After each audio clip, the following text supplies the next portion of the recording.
Kabilang din po sa lubos na tinamaan ng Bagyong Labuyo ang probinsya ng Aurora at kaugnay po niyan ilang bayan dito ang nananatiling nasa state of calamity.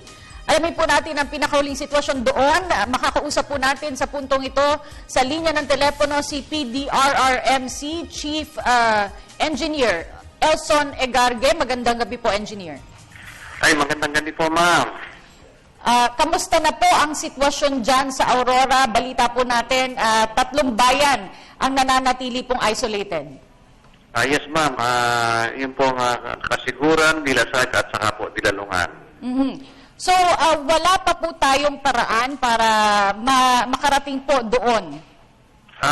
Siguro po, ma'am, usap ko kasi yung taga-DPWH, hanggang tomorrow morning po, o hanggang before lunch, mabuksan na po yung natin going to Tigadi area. Pero Engineer, meron po ba tayong balita kung ano po yung sitwasyon ng ating mga kababayan dito sa 3 bayan na isolated pa magpasa hanggang ngayon? Actually, ma'am, kagagaling lang namin kanina, mga 2 o'clock at nakapasok na po kami sa Kasiguran pa lang po, ano?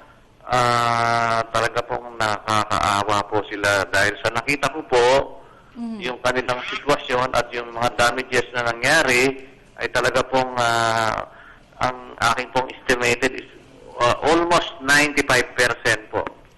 So 95% po ang nasira doon sa mga kabahayan at infrastruktura doon sa mga 3 bayan na yon, Engineer? Yes po, And pero nabanggit niyo po, nanggaling na po kayo sa isa sa mga bayan. Ano pong klaseng tulong na ang napaabot po ng lokal na pamahalaan doon? Actually po, hindi ko lang po nakausap pa si Mayor. Siguro po, baka hanggang bukas po, pagbalik namin doon, magkaroon po kami ng initial assessment para po, yung nga po, makuha namin yung talagang datos po nila. Aside from the 3 towns, Engineer, meron po ba pa rin tayong mga kababayan naman sa ibang lugar sa Aurora na nananatili pa rin sa evacuation centers? Doon po sa Kasiguran, marami po pong nasa evacuation center. Kaya nga po kanina, inuna po namin yung mga relief goods at saka medicine na dalhin sa kanila. And sapat po ba ang ating mga supply ng relief goods? Yung nga po, siguro babalik po kami bukas at by sea po ang ginawa namin ngayon, itong susunod po ang batch ay by sea po ang aming gagawing papunta doon.